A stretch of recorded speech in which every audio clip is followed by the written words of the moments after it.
اعوذ باللہ من الشیطان الرجیم بسم اللہ الرحمن الرحیم ولو يعجل اللہ للناس الشر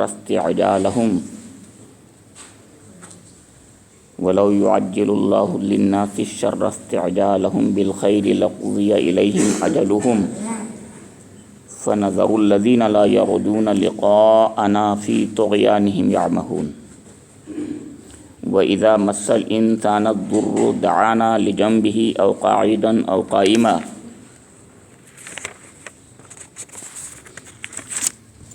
فَلَمَّا كَشَفْنَا عَنْهُ ضُرَّهُ مَرَّ كَأَن لَّمْ يَدْعُنَا إِلَى ضُرٍّ مَسَّهُ كَذَلِكَ زُيِّنَ لِلْمُسْرِفِينَ مَا كَانُوا يَعْمَلُونَ وَلَقَدْ أَهْلَكْنَا الْقُرُونَ مِن قَبْلِكُمْ لَمَّا ظَلَمُوا وجاءتهم رسلهم بالبينات وما كانوا ليؤمنوا كذلك نجزي القوم المجرمين ثم جعلناكم خلائف في الأرض من بعدهم لننظر كيف تعملون وإذا تتلى عليهم آياتنا بينات قال الذين لا يرجون لقاءنا ائت بقرآن غير هذا أو بدله قل ما يكون لي أن أبدله من تلقاء نفسي إن أتبع إلا ما يوحى إلي إني أخاف إن عصيت ربي عذاب يوم عظيم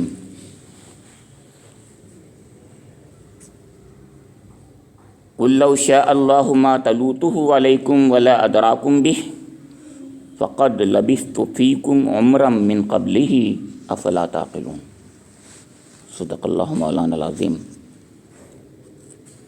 یہ سورہ یونس کے دوسرے رکوع کی 11 تا 16 6 آیات آپ کے سامنے تلاوت کی گئی ہیں۔ ان آیات کریمہ کا ترجمہ ایسے کیا گیا ہے۔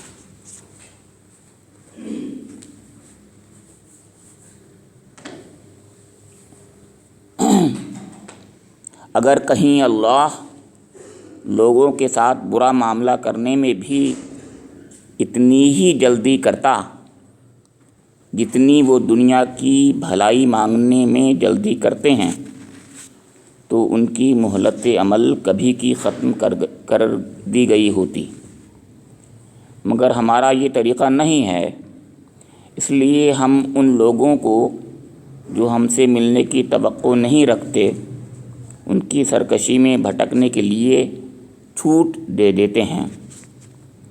انسان کا حال یہ ہے کہ جب اس پر کوئی سخت وقت آتا ہے تو کھڑے اور بیٹھے اور لیٹے ہم کو پکارتا ہے، مگر جب ہم اس کی مصیبت ٹال دیتے ہیں تو ایسا چل نکلتا ہے کہ گویا اس نے کبھی اپنے کسی برے وقت میں ہم کو پکارا ہی نہ تھا۔ اس طرح حد سے گزر جانے والوں کے لیے ان کے کرتوت خوشنما بنا دیے گئے ہیں۔ لوگوں، تم سے پہلے کی قوموں کو ہم نے ہلاک کر دیا جب انہوں نے ظلم کی روش اختیار کی اور ان کے رسول ان کے پاس کھلی نشانیاں لے کر آئے اور انہوں نے ایمان لا کر ہی نہ دیا۔ اس طرح ہم مجرموں کو ان کے جرائم کا بدلہ دیا کرتے ہیں۔ اب ان کے بعد ہم نے تم کو زمین میں ان کی جگہ دی ہے تاکہ دیکھیں تم کیسے عمل کرتے ہو۔ جب انہیں ہماری صاف صاف باتیں سنائی جاتی ہیں تو جو لوگ ہم سے ملنے کی توقع نہیں رکھتے کہتے ہیں کہ اس کے بجائے کوئی اور قرآن لاؤ یا اس میں کچھ ترمیم کر دو۔ اے نبی، ان سے کہو میرا یہ کام نہیں ہے کہ اپنی طرف سے اس میں کوئی تغیر و تبدل کر لوں، میں تو بس اس وحی کا پیرو ہوں جو میرے پاس بھیجی جاتی ہے۔ اگر میں اپنے رب کی نافرمانی کروں تو مجھے ایک بڑے ہولناک دن کے عذاب کا ڈر ہے۔ اور کہو اگر اللہ کی مشیت یہی ہوتی تو میں یہ قرآن تمہیں کبھی نہ سناتا اور اللہ تمہیں اس کی خبر تک نہ دیتا۔ آخر اس سے پہلے میں ایک عمر تمہارے درمیان گزار چکا ہوں کیا تم عقل سے کام نہیں لیتے؟ سورہ یونس جیسا کہ بتایا گیا مکہ مکرمہ کے اس دور میں نازل ہوئی ہے جب کہ حضور نبی اکرم کی دعوت حق کو تقریباً 5 6 7 سال کا عرصہ ہو چکا۔ آپ کو معلوم ہے کہ اس وقت اس کے رسپانس میں انہوں نے مذاق بھی اڑایا، سوالات بھی کیے، اعتراضات بھی جڑے، سوالات ایسے کیے جن کا جواب وہ نہیں چاہتے تھے، ان کو معلوم تھا کہ وہ غلط کہہ رہے ہیں۔ ہر دھرمی بھی کی، بعد میں پھر ٹارچر بھی مختلف طریقے سے کرنے لگے۔ ابھی وہ ٹارچر کا زمانہ نہیں آیا ہے جو ٹارچر آگے آنے والا تھا، یعنی پرزیکیوشن کا وہ دور جس میں بہت تعذیب کا دور تھا، بہت سخت قسم کا دور تھا، اس سے پہلے کا دور ہے۔ زیادہ تر اس میں سوالات تھے، اعتراضات تھے، انہی میں سے ہی کچھ آیتیں ہیں جو آپ کے سامنے یہاں پر آئی ہیں، جو اللہ رب کریم نے اپنے حبیب پر نازل فرمائیں۔ آپ کو یہ بھی یاد ہوگا کہ یہ بات یوں شروع ہوئی تھی کہ الف لام را تلک آیات الکتاب الحکیم اکان للناس عجبا ان اوحینا الی رجل منہم ان انذر الناس وبشر الذین آمنوا، کہ یہ کتاب کی آیات ہیں جو حکمت و دانش سے لبریز ہے۔ کیا لوگوں کے لیے یہ ایک عجیب بات ہو گئی کہ ہم نے خود انہی میں سے ایک آدمی پر وحی بھیجی کہ لوگوں کو، غفلت میں پڑے ہوئے لوگوں کو چونکا دے اور جو مان لیں ان کو خوشخبری دے دے۔ تو حضور نبی اکرم صلی اللہ علیہ وسلم کو نبی ماننے سے ان کو اس لیے انکار تھا کہ ان کی نظر میں آپ مرد ایک انسان تھے، اور ایک انسان ہونے کے ناطے وہ یہ سمجھتے تھے یا یہ دنیا کو باور کرانا چاہتے تھے کہ انسان ایک نبی نہیں ہو سکتا، اس کے لیے کوئی اور مخلوق ہونا چاہیے۔ یہ گزشتہ درس میں، مطلب گزشتہ سے گزشتہ آپ کو یاد ہوگا میں نے آپ کے سامنے بات رکھی تھی۔ اس کے بعد آپ کو یاد ہوگا کہ اللہ تعالیٰ نے اپنی توحید اور اس کے بعد عقیدہ آخرت کو خاص طور سے بہت کھول کر کے بیان کیا ہے۔ اب آج کی آیات میں وہ اعتراضات ہیں جو اعتراضات وہ کرتے تھے۔ وہ تمہیدی آیات تھیں 10 آیت تک، اور 11ویں آیت سے آج کی وہ اعتراضات ہیں جو وہ کر رہے ہیں، ان کا جواب ہے جو اللہ تعالیٰ کی طرف سے عنایت فرمایا جا رہا ہے۔ اب دیکھیے جواب یہ ہے کہ وَلَوْ يُعَجِّلُ اللَّهُ لِلنَّاسِ الشَّرَّ اسْتِعْجَالَهُم بِالْخَيْرِ لَقُضِيَ إِلَيْهِمْ أَجَلُهُمْ فَنَذَرُ الَّذِينَ لَا يَرْجُونَ لِقَاءَنَا فِي طُغْيَانِهِمْ يَعْمَهُونَ، اگر کہیں اللہ لوگوں کے ساتھ برا معاملہ کرنے میں بھی اتنی ہی جلدی کرتا جتنی وہ دنیا کی بھلائی مانگنے میں جلدی کرتے ہیں، تو ان کی مہلت عمل کبھی کی ختم کر دی گئی ہوتی۔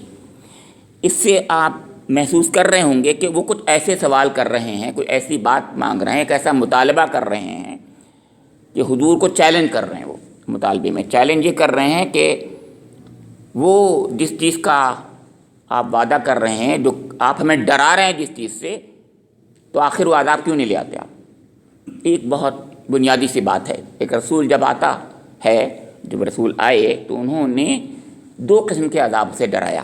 ایک وہ عذاب جو مرنے کے بعد آخرت کی زندگی میں کافروں کے لیے طے ہے، اس میں کوئی شک نہیں ہے، اور ایک وہ عذاب جو دنیا میں رسولوں کی نافرمانی کے نتیجے میں آتا ہے، جب وہ حجت تمام کر دیتے ہیں۔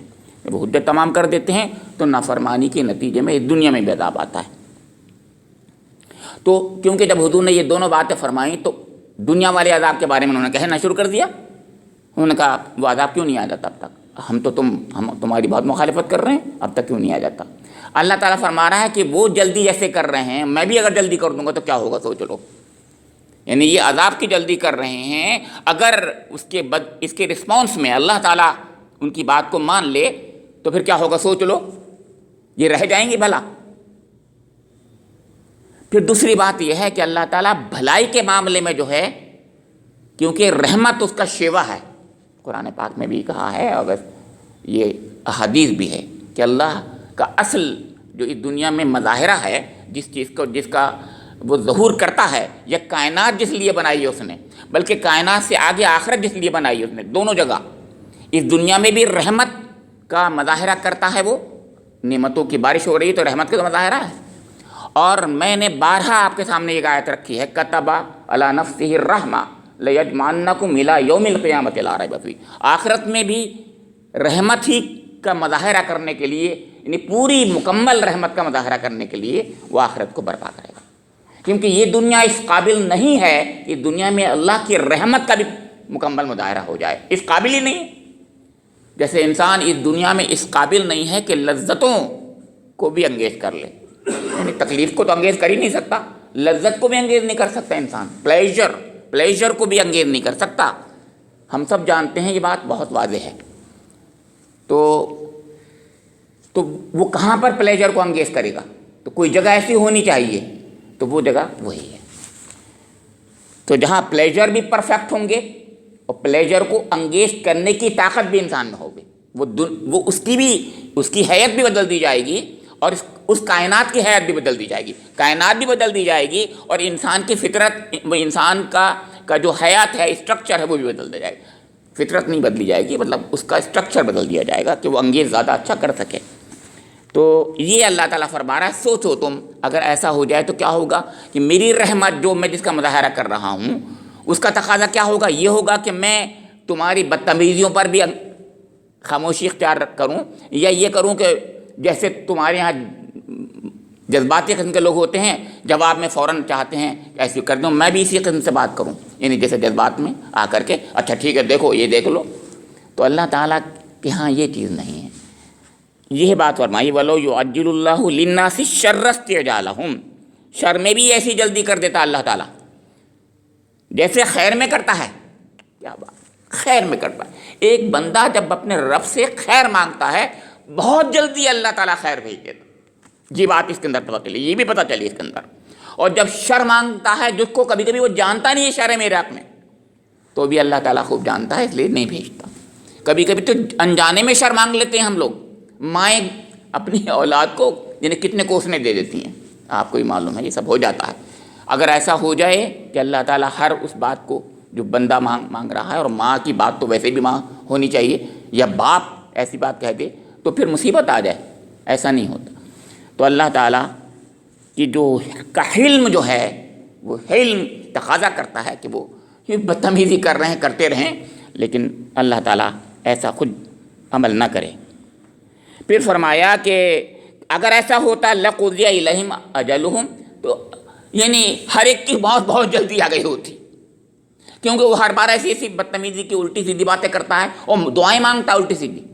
یعنی یہ نہیں کہ غلط بات کرتا ہے، عمل سے غلط ہے، بلکہ کبھی کبھی غلط دعائیں مانگ لیتا ہے، وہ سمجھتا ہی نہیں۔ جیسے میں نے یہی کہا کہ رسول کے سامنے کہہ رہے ہیں کہ اگر ٹھیک ہے تم اگر اللہ کے رسول ہو تو لے آؤ عذاب، آپ سمجھ رہے ہیں، لے آؤ عذاب۔ تو گویا وہ تو یہ سمجھانا چاہتے ہیں کہ آپ جھوٹے ہیں، نعوذ باللہ، ایک بات۔ دوسری بات یہ ہے کہ اگر آپ سچے ہیں تو دونوں باتوں میں غلط ہے، یعنی آپ جھوٹے ہیں یہ کہنا بھی غلط تھا، اور اگر آپ سچے ہیں تو عذاب لے آئیے۔ عذاب لانا ان کے حق میں کون سا اچھا تھا؟ دونوں باتیں غلط تھیں، نہیں، غور کیجئے، دونوں باتیں غلط، دونوں میں عذاب آنا چاہیے نہیں آنا چاہیے؟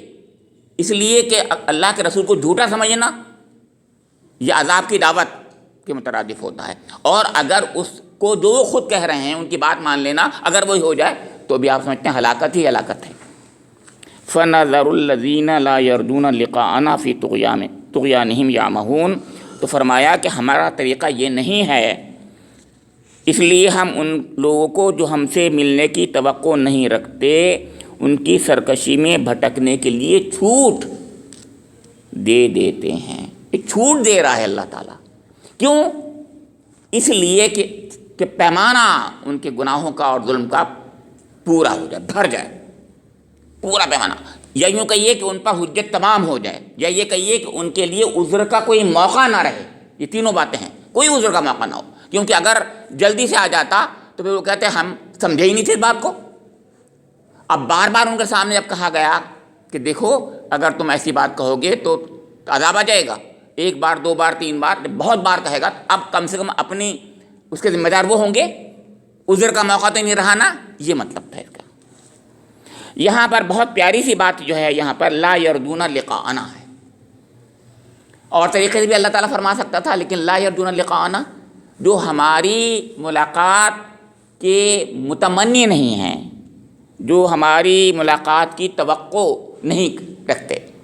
اللہ سے اللہ کے حضور ملاقات کرنا، ایک تو یہ کہ اللہ کے حضور جواب دہی کرنا، ایک نگیٹو آسپیکٹ ہے، ایک یہ کہ اللہ سے ملاقات کرنا، تو ملاقات کی جس سے توقع ہو اور امید ہو وہ اپنا ہوتا ہے، یا یوں کہیے اس کے لیے آدمی چاہتا ہے کہ اس سے ملاقات ہو جائے تو بہت اچھا ہوگا، تو اللہ تعالیٰ اس طریقے سے پازیٹیو آسپیکٹ میں لیتا ہے کہ ان کو تو اپنے رب سے توقع کرنی چاہیے تھی کہ ہمارا رب سے ملاقات ہو جائے، یہ الٹے ہیں، یہ ملاقات کے خواہش مند نہیں ہیں اور امید بھی نہیں رکھتے۔ تو پھر یہی ہوگا کہ ان کو بھٹکنے دو، وہ چاہتا تو اس پر عذاب بھیج دیتا کہ نہیں ان پر حجت تمام ہو جانے دو۔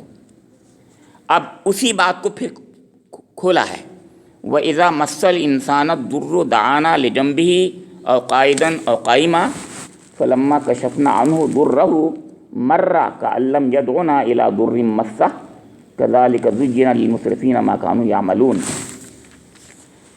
انسان کا حال یہ ہے کہ جب اس پر کوئی سخت وقت آتا ہے تو کھڑے اور بیٹھے اور لیٹے ہم کو پکارتا ہے، مگر جب ہم اس کی مصیبت ٹال دیتے ہیں تو ایسا چل نکلتا ہے کہ گویا اس نے کبھی اپنے کسی برے وقت پر ہمیں پکارا ہی نہیں تھا۔ اسی طرح حد سے گزر جانے والوں کے لیے ان کے کرتوت خوشنما بنا دیے گئے ہیں۔ بہت واضح بات ہے، ایک طرف تو وہ جلد بازی عذاب کے معاملے میں احمقانہ بات ہے، اور ایک طرف یہ انداز کہ جب ضرورت پڑی تو ہر طریقے سے روئے اگائے، اور جب وقت نکل گیا، ضرورت نکل گئی، تو آپ بھی جانتے ہیں جو اس کے لیے محاورہ استعمال کرتے ہیں تو کوئی ایسے لوگ جو ہیں وہ گدھے کو بھی اپنا باپ بنا لیتے ہیں، یہ مطلب ایسا بھی کہا جاتا ہے۔ تو جب ضرورت تھی تو روئے بھی، گڑگڑائے بھی، سب کچھ کیا، مصیبت میں آ گئے تھے، اور جب مصیبت ٹل گئی تو کہا گیا بالکل ایسے ہو گئے جیسے کہ انہوں نے پکارا ہی بھی نہیں تھا ہمیں کبھی، یعنی جیسے ہم تھے ہی نہیں، خدا کوئی تھا ہی نہیں۔ اب بالکل ان کا دماغ اس قسم کا تھا۔ تو کہا گیا ایسے لوگوں کے اعمال جو ہیں، جو کرتوت ہیں، اعمال نہیں، اعمال تو اچھے برے دونوں ہوتے ہیں، کرتوت برے ہی ہوتے ہیں، تو ان کے کرتوت خوشنما بنا دیے گئے ہیں۔ یہ برے کام کر رہے ہیں اور لگ رہا ہے کہ ان کو اچھا کر رہے ہیں۔ عجیب کیفیت ہوتی ہے انسان کا، ایک تو یہ ہوتا ہے کہ جب وہ پہچان نہیں پاتا چیزوں کو، ایک اس سے بھی حالت گزر جاتی ہے تو یہ ہے کہ بری چیزوں کو اچھا سمجھنے لگتا ہے۔ ایسا ہوتا ہے جب آدمی کا دل بالکل مسخ ہو جاتا ہے، اس کا ضمیر بالکل مر جاتا ہے، جب وہ حق کو باطل اور باطل کو حق کہنا شروع کر دیتا ہے۔ آج بھی ایسا ہو رہا ہے، آپ بھی جانتے ہیں، ہم بھی جانتے ہیں کہ الٹی کو سیدھی اور سیدھی کو الٹا بنا دیا جاتا ہے، اور وہ ایسے کہتا ہوتا ہے جیسے بالکل صحیح کہہ رہا ہے۔ ہم ہنستے ہیں اس پر کہ اس کو کیا ہو گیا ہے کہ جو چیز بالکل الٹی ہے، جو چیز سفید جھوٹ ہے، اس کو سچ بنا کر پیش کر رہا ہے، اور سمجھ رہا ہے بالکل ٹھیک ہے، کوئی سمجھے گا ہی نہیں۔ اس طریقے سے دوسروں کو احمق سمجھتا ہے، حالانکہ وہ خوب جانتا ہوگا کہ احمق اتنا تو کوئی نہیں ہوتا کم سے کم۔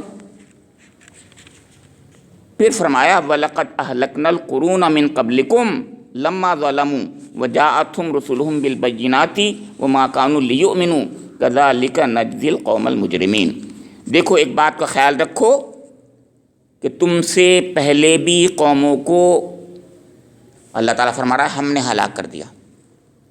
کب؟ جب انہوں نے ظلم کی روش اختیار کی اور ان کے رسول ان کے پاس کھلی کھلی نشانیاں لے کر آئے اور انہوں نے ایمان لا کر ہی نہیں دیا۔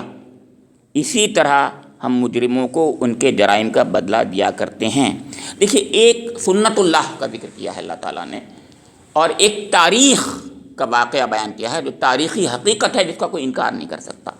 وہ یہ ہے کہ دنیا میں اللہ تعالیٰ نے جنہیں کتنی قوموں کو ہلاک کیا ہے، آثار ہسٹری اس بات پر گواہ ہے، سب جانتے ہیں کتنی قومیں آئیں، بڑے اونچے اونچے ان کے جو ہے یعنی ان کی تہذیب و تمدن، بڑے تہذیب و تمدن تھے، بابل کی، مصر کی، اور بڑی بڑی تہذیبیں، مشہور تہذیبیں ہیں، اور بہت بڑی ٹیکنالوجی تھی ان کی، آپ کے عاد و سمود کی بھی تہذیبیں تھیں، اور آج وہ کھنڈر پڑے ہوئے ہیں، کھنڈر پڑے ہیں، یہ تو ہم بھی جانتے ہیں کھنڈر دے گئے، تو کبھی تو تھی نا بہت اچھی، ابھی تو آج ان کے تھوڑے سے آثار ہیں، اتنے اونچے تھے کہ آج تک ہزاروں ہزار سال کے بعد بھی ان کے آثار جب ہیں، اس کا مطلب بہت کچھ اونچے ہوں گے۔ آج تو ہمارا مکان ہوتا ہے 100 سال کے بعد وہ مٹی ہو جاتا ہے، ہماری ٹیکنالوجی تو یہ ہے کہ 100 سال بعد کم ہی مکان بچتے ہیں صاحب، 1,500 سال بچے گا ہمارا مکان، دیکھ ہی رہے ہیں، یہ ہماری ٹیکنالوجی ہے۔ اور ایک وہ ٹیکنالوجی ہے جو 500 سالوں سے ہمارے سامنے کھڑی ہوئی ہے، ہم ابھی بات کر رہے ہیں انہی مغلوں کی تاج محل یا جامع مسجد یا اس قسم کی، وہ کھڑی ہوئی ہیں، اور کتنے زلزلے آئے درمیان میں، کیا کچھ نہیں آیا، کھڑی ہوئی ہیں وہ، ہے کہ نہیں؟ تو وہ 500 سال، اور کچھ اور بھی ہیں ایسی جو آپ جانتے ہیں کہ قوم سمود کے کھنڈرات ہیں، کب سے یہ ہمیں معلوم ہے، بہت پرانے، یا پیرامڈس ہیں، پیرامڈس ہیں، آج سے 3,500 سال پہلے فرعون تھا، 3,500 سال پہلے پیرامڈس ایسے کھڑے ہوئے، زلزلے نہیں آئے کہ درمیان میں؟ کیا مصر میں زلزلہ نہیں آتا؟ کوئی نہیں کہے گا، آتے رہے، لیکن پیرامڈ ایسے کھڑے ہوئے، اس کا مطلب ٹیکنالوجیکلی کتنے ایڈوانس تھے وہ لوگ، لیکن مٹ گئے، اور ان کے لیے ان کو عبرت کا سامان بنا دیا، انہی کے اندر وہ ایک انسان ممائز اس کو کر کے رکھا ہوا فرعون کو، اور دنیا نے نکالا اور دیکھا کہ ہاں یہ ڈوب کے مرا ہے۔ انہوں نے تو پیرامڈ بنایا، پیرامڈ بناتے تھے وہ، اس کے اندر سب کچھ رکھتے تھے، لیکن اللہ تعالیٰ نے کہا تم پیرامڈ میں رہو گے تو مار تو ہم کہیں بھی سکتے ہیں تمہیں نا، ہم باہر لے جائیں گے تمہیں، سمندر میں ڈبا دیں گے، تو اس سے کون رک جائے گا؟ یہ مطلب کہنے کا ہے۔ تو وَلَقَدْ أَهْلَكْنَا الْقُرُونَ مِنْ قَبْلِكُمْ، اے لوگو تم سے پہلے ہم لوگوں کو ہلاک کر چکے ہیں، جن کے عہد تھے بڑے بڑے، ان کی میراث تھی، ان کی تہذیب تھی، کیوں؟ لما ظلموا، کیونکہ انہوں نے ظلم کیا۔ دیکھیے یہ بہت بنیادی بات، یہ ظلم کون سا ہے؟ 2 قسم کے ظلم ہم سب جانتے ہیں، ایک ظلم عقیدے کا ہوتا ہے اور ایک ظلم اخلاق کا ہوتا ہے، 2 بنیادی ظلم ہیں۔ عقیدے کا شرک ہے ظلم سب سے بڑا، ان الشرک لظلم عظیم۔ ایک اخلاق کا ظلم جس کو ہم دنیا میں ظلم کہتے ہیں، وہ مار رہا ہے انسانوں کو، دیکھ رہے ہیں لوگ، کوئی ہمدردی نہیں ہے، وہ چیخ رہا ہے اور اس کو ہر طریقے سے ٹارچر کیا جا رہا ہے، اس کو ظلم نہیں کہتے کیا؟ وہ دنیا میں اسی کو ظلم کہتے ہیں۔ دونوں ظلم ہیں، اور بھی ظلم ہوتے ہیں، ایسی بات نہیں کہ اور ظلم نہیں ہوتے، لیکن 2 بہت بڑے بڑے ظلم ہوتے ہیں۔ تو کہا لما ظلموا، ظلم کی بنا پر ہم نے ان کو ہلاک کیا ہے۔ تو دنیا میں ظلم کے بارے میں شاعر نے بھی کہا ہے، ظلم پھر ظلم ہے، بڑھتا ہے تو مٹ جاتا ہے، جب بڑھتا ہے تو مٹے گا، اس کے علاوہ کچھ نہیں ہے۔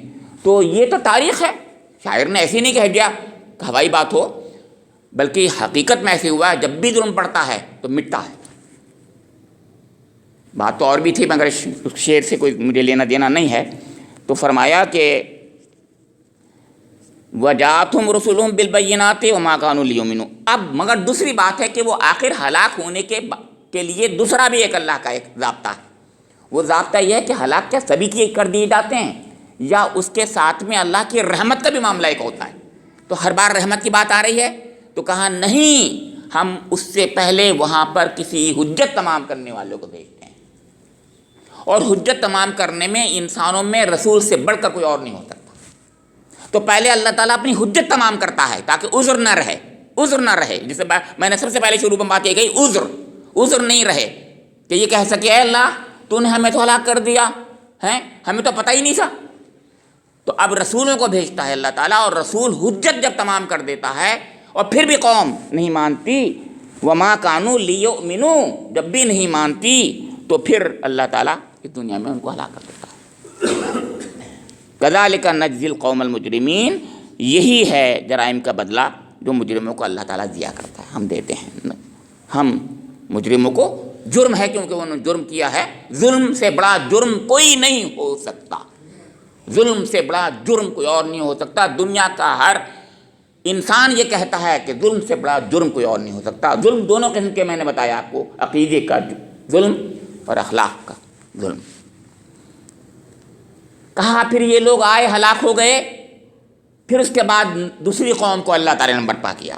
ثم جعلناکم خلائف فی الارض من بعدہم لننظر کیف تعملون. فرمایا کہ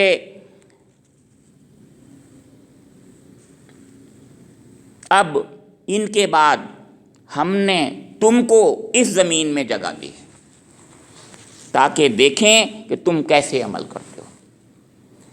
یہ سب آثار بتا رہے ہیں کہ بہت اچھے اچھے لوگ گزر گئے، لیکن وہ تو گزر گئے. اب کون ہے؟ ہم. جعلناکم، تم کو بنایا. خلیفہ کا مطلب یہ ہے کہ ان کا وارث، ان کے بعد آنے والا، ان کے بعد تم آئے اور تم سے بھی وہی کام، تم سے بھی ہمارا وہی مطالبہ ہے. ایک ہی مطالبہ ہے کہ دنیا میں انسان بن کر جیو، ظلم نہ کرو. انسان بن کر جیو اور ظلم نہ کرو. اپنے رب کو مانو، اپنے رب کی مانو. ڈاکٹر صاحب نہیں ہیں آج، وہ یہی کہا کرتے ہیں ہمارے شبیر صاحب، اپنے رب کو مانو، اپنے رب کی مانو. اگر رب کو مانو گے اور رب کی مانو گے تو تم کامیاب ہو جاؤ گے. اگر ان میں سے ایک بات بھی نہیں کی اگر، تو ضرور ناکام ہو گے. رب کو مانا لیکن رب کی نہیں مانی تو جھوٹے تھے، منافق تھے، ہے کہ نہیں؟ رب کو تو مانا لیکن رب کی نہیں مانی. کچھ بھی کہتے رہے ہم، وہ جھوٹے ہیں. ہم اللہ کے حضور، اللہ کے دربار میں جھوٹے ہیں ہم لوگ. لیکن اگر ہم نے دونوں شرائط پوری کر دیں تو ہم کامیاب ہیں، اور اس دنیا میں بھی کامیابی ہے، اس میں دو رائے نہیں. تو فرمایا کہ لننظر کیف تعملون. اب اللہ تعالیٰ دیکھے گا کہ تم کیسے عمل کر رہے ہو. ہم تم کو ان کے بعد لائے ہیں اور اب تمہیں دیکھیں گے ہم. یہ اس زمانے میں قریش سے کہا تھا، آج مجھ سے اور آپ سے کہا جا رہا ہے.